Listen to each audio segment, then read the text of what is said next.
ठाकुर जी किस भाव से प्रसन्न होते हैं। ठाकुर जी को चंदन अर्पित करने से ठाकुर जी सौंदर्य प्रदान, इसलिए मत करना, बात बता रहे हैं हम, कहीं आसक्त होकर के इसीलिए चंदन लगाने लग जाओ रोज के, हम फेयर एंड लवली तो बहुत लगाई, अब चंदन लगाओ ठाकुर जी को, हम गोरे हो जाएं। नहीं, स्वार्थ में मत कीजिएगा। लेकिन भागवत जी में बताया गया है कि वस्त्र पहनाने से, जो ठाकुर जी को नित्य नए नए वस्त्र पोशाक धारण कराते हैं, तो ठाकुर जी भी फिर विचार करते हैं कि जीवन में कभी भी इनको वस्त्रों का अभाव ना हो, सदा इनके वस्त्र बने रहें। वस्त्र पहनाने का मतलब क्या है? हमारी जो मर्यादा है, हमारी जो लाज है, हमारी जो इज्जत है, वो सदा ढकी रहे, उस पर कभी कोई आंच ना आवे। तो जो लोग ठाकुर जी को वस्त्र पहनाते हैं, कभी भी संसार में किसी उनकी क्रिया से उनकी इज्जत पर आंच नहीं आती। इसलिए ठाकुर जी को नित्य सुंदर सुंदर पोशाक पहनाओ, बना बना के धारण कराओ। देखिए, आप लोग बनी बनाई पोशाक पहनाते हैं, अच्छी बात है, लेकिन थोड़ा विचार किया कीजिए, ज्यादा जड़ाऊ वस्त्र, ज्यादा भारी वस्त्र, ज्यादा चुभने वाले वस्त्र ठाकुर जी को नहीं पहनाया कीजिए। सुख का विचार किया कीजिए ठाकुर जी के लिए।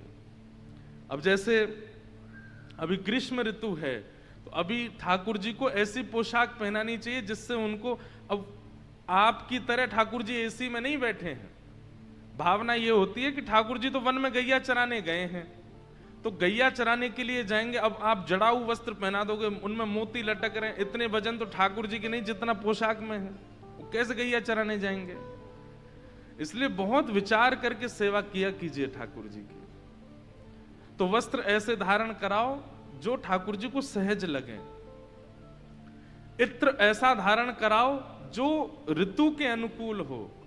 अब कई लोग भयंकर गर्मी में हिना का इत्र लगा देते हैं, शमामा का इत्र लगा देते हैं। नहीं, ठाकुर जी को गर्मी लगती है, इसलिए ऋतु के अनुसार इत्र होना चाहिए। खस का इत्र लगाओ, गुलाब का इत्र लगाओ, अभी गर्मी चल रही है, मोगरा का इत्र लगाओ। तो वस्त्र प्रदान करने से कभी भी लाज का हनन नहीं होता। फिर दूसरा बताया ठाकुर जी को माला पहनाने से। एक माली के यहां भी ठाकुर जी गए थे, तो उसके विषय में कहते हैं कि माला पहनाने से ठाकुर जी कभी, माला में 3 गुण होते हैं। पहला गुण होता है शीतल, माला जो है ठंडी होती है, ठंडक प्रदान करती है। माला का दूसरा गुण होता है सुगंधी, और माला का तीसरा गुण होता है सुंदरता। ये तीनों वस्तु जो ठाकुर जी को माला पहनाते हैं, अब हम फिर से कहेंगे बाजार से खरीदी हुई नहीं, अपने हाथ से बना के पहनाओ। ठाकुर जी जितने बड़े हैं, जैसा उनका कद है, उसके अनुसार अपने हाथ से बना के ठाकुर जी को माला धारण कराओ। फिर उसके भी नियम होते हैं, जब ठाकुर जी को भोग लगा रहे हैं उस समय पर्दा करके ठाकुर जी की माला उतार दीजिए। जैसे हम लोग भोजन करने बैठते हैं तो सहज होते हैं ना, अपने बाजू ऊपर करते हैं, पटका वटका उतार देते हैं, थोड़े सरल बन के पाते हैं। ऐसे ठाकुर जी जब प्रसाद पाए तो उनकी मालाएं उतार दीजिए, और प्रसाद जैसे हो जाए उसके बाद प्रसाद पधरा करके फिर पुनः हाथों फिर माला धारण कराओ, फिर दर्शन खोलो। ऐसे बड़े नियम है ठाकुर जी के। तो माला धारण कराने से शीतलता प्रदान करते हैं ठाकुर जी, इसको ठंडा रखेंगे फिर जो नित्य माला धारण कराते हैं। फिर तीसरा आया कुब्जा के ऊपर कृपा। तो कुब्जा ने ठाकुर जी को चंदन लगाया, 3 जगह से टेढ़ी थी उसकी कमर, उससे कोई बात करता नहीं था, सब कुरूपणी कहकर के कुब्जा कुब्जा बोलते थे। जैसे ही ठाकुर जी के बगल से निकली, भगवान बोले अरे सुंदरी। कुब्जा चलती चली गई, बोले मुझे सुंदरी कौन बोलेगा? ठाकुर जी बोले अरे हम तुमसे कह रहे हैं चंदन वाली सुंदरी।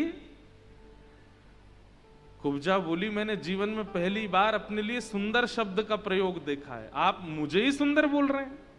बोले हाँ, आप सुंदर को सुंदर नहीं बोलूंगा तो क्या बोलूंगा? कुब्जा बोली मैं आपको किस अंग से सुंदर लग रही हूं? मैं तो बिल्कुल सुंदर नहीं हूं, मेरा रूप कोई देखना नहीं चाहता है। महाराज कंस को मेरे हाथ का घिसा चंदन प्रिय लगता है, वो भी चंदन लगवाते हैं तो नजर नीची करके, मेरा मुख नहीं देखते, मैं इतनी सुंदर नहीं हूं। ठाकुर जी बोले हमारी इच्छा हो रही है कि आज ये चंदन आप हमको लगाओ।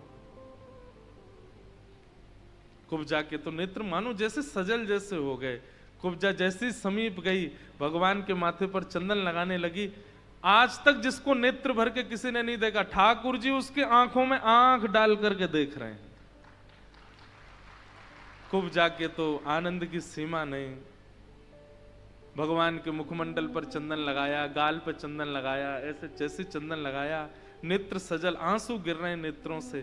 ठाकुर जी ने तुरंत कुब्जा की ठोड़ी पकड़ी और अपना चरण उसके चरण पर रखा और पकड़ करके जैसे ही एक झटका दिया ठाकुर जी ने, 3 जगह से जो वो टेढ़ी थी सीधी हो गई और परम सुंदर स्वरूप हो गया उसका। ठाकुर जी बोले अब यहां नहीं रहना तुमको, ये सीधा मार्ग वृंदावन जाता है, जाओ किशोरी जी की शरण ग्रहण कर लो, वहीं रहो। और कुब्जा को वृंदावन ठाकुर जी ने भेज दिया। हर बात ताली बजाने की नहीं होती, सुना करो।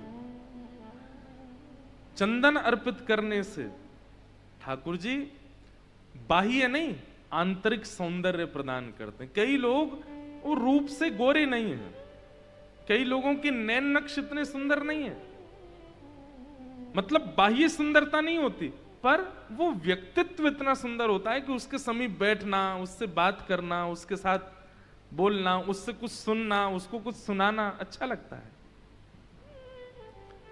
अब जिसको संसार सुंदरता मानता है ना, चाहे वो बालों के तरीके हों, चाहे वो नैन नक्श हों, चाहे वो वस्त्र आभूषण हो, हमारे ब्रज में चले जाओ, वृंदावन महात्माओं के दर्शन करो, गुदरी पहनते हैं,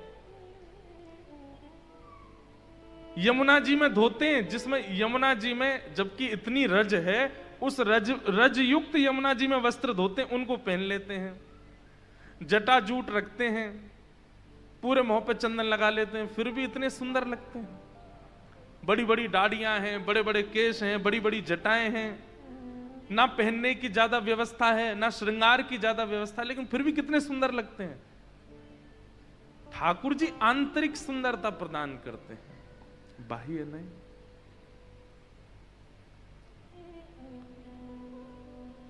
हृदय से सुंदर। एक बात कहें, मुख से सुंदर लगने वाला व्यक्ति, स्वरूप से सुंदर लगने वाला व्यक्ति बहुत लंबे समय तक अच्छा नहीं लगता। आप अत्यंत सुंदर व्यक्ति के साथ रहने लगिए, 10 दिन, 15 दिन, 20 दिन, 50 दिन, 5-6 महीना बढ़िया लगेगा, फिर उसके बाद उसकी सुंदरता के आप आदी हो जाओगे, फिर वो सुंदर नहीं लग सकता उतना। इसलिए व्यवहार का सुंदर व्यक्ति होना चाहिए, स्वरूप का सुंदर नहीं।